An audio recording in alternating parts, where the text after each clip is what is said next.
Dementia Researcher with a blog and a rating. Pedagogy for Gen Z. Wasn't that a snazzy title? This one I'm actually writing way back in May when I came across a Times Higher Ed article that I sent to a variety of colleagues and, by doing so, annoyed them intensely.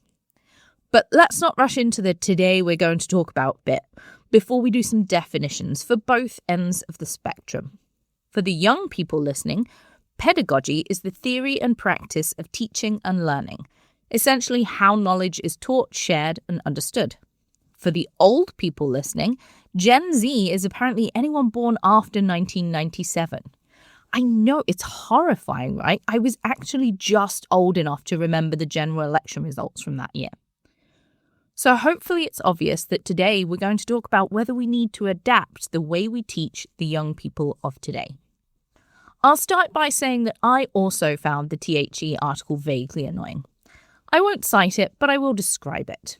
It starts by listing insults supposedly aimed at Gen Z, lazy, chronically online, entitled, before mirroring them back at educators, technologically impaired, boring, condescending.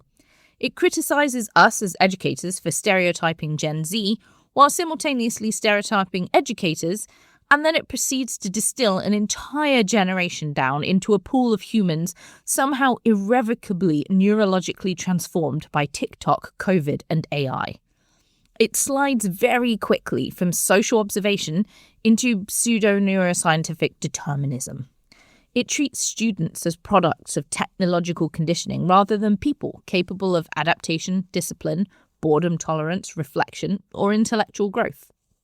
But what it does raise is an interesting point about the speed of the developing world and the speed of educational adaptation. In another article on the same site, which was much less provocative and much more informative, the author pointed out that the majority of jobs that candidates were training for now didn't exist 10 to 20 years ago, and yet our courses have not massively adapted. For a lot of biology and medicine and chemistry and physics, we teach very similar core material to what was taught 20 years ago. And yet 20 years ago, if I had wanted to find out more about the TCA cycle, the internet was still in its relative infancy. I did not have a smartphone in my pocket. In fact, I had a very clunky affair with rubber buttons. I did have a laptop, but it weighed a ton. My university had a computer room where you could go and spend some hours browsing papers, but we made notes on paper in lectures and did not have instant answers to hand. Part of the criticism of the original article was basically, if you're going to record your lectures, then why should I bother going when I can watch the recording in my pajamas at 11 p.m. with some pot noodles? Now, this is where I become way older than I probably actually am, because even as an undergrad, I could see this as an issue. We had lecturers who, at that stage, back in the mists of time, printed out their PowerPoint slides and left a pile for you to collect by the door. And of course, you always had a mate who just told you to grab one because they were rancidly hungover. But for me, my two favourite lecturers were a guy called Mike, whose last name I have forgotten, who insisted on doing all his lectures on acetates using an overhead projector, and Alan Crossman, who wrote a great neuroanatomy textbook and who would basically put up a picture of a brain and talk for an hour. These two lecturers forced me to engage with the content, mainly by forcing me to take notes. Now we have the issue that almost no students need to take notes because they can get the answers to anything very quickly whenever they want. So the original article posits the question, how do we engage these students in the same way I was engaged by the acetates and the brain picture? The authors suggest that Gen Z have zero attention span, and another article suggests the way we capitalise on this is essentially by making our lectures in shorter chunks with cliffhangers. Part of me thinks this is utterly ridiculous, because frankly, who wants to hear, coming up next in the exciting world of energy production, you'll never guess what happens when pyruvate is diverted into the TCA cycle? Nobody. And the other part of me also thinks it's ridiculous because these people are going to have to be adults at some point with adult jobs where you actually do have to focus for more than 2 minutes on a task. And so maybe this is the time where they should be learning to grow up. Having said all that, there is somewhat of a case of moving with the times. I loved my old lecturers for just talking at me for an hour because it forced me to take notes. This generation, according to a paper by Sarah Chardonnay on educational practices in the digital age, require more than just the passive passing on of information. They need more of an interaction. In the original Annoying article, which is written in the tone of a Gen Z student, they say they need a reason to show up in person. I teach at a university where we do quite a lot of small group teaching. My tutorials vary widely from year group to year group and from topic to topic. I do journal club rap battle style with students presenting 2 different papers that contradict each other, reverse tutorials where they teach me, quizzes, all sorts. But this interactive style of teaching also allows me to be creative with the students. One of my favourite tutorials is a 3rd year one for more advanced students where we talk about inflammation and mood disorders. I start by getting them to tell me the holes in the current research or where the clinical gaps are. Then I get them to walk me through what they would do to discover a new drug or a new biomarker if I gave them £1 million. The advantage of this approach is that the answers are not set in stone. They need to be up to date with some of the literature, but they also need to know some fundamentals of techniques and how they're applied. They need to think about ethics and how to frame research questions. It's much more flexible as an approach, and so there is no one-size-fits-all answer in a way there would be if I gave them an essay and we worked through that.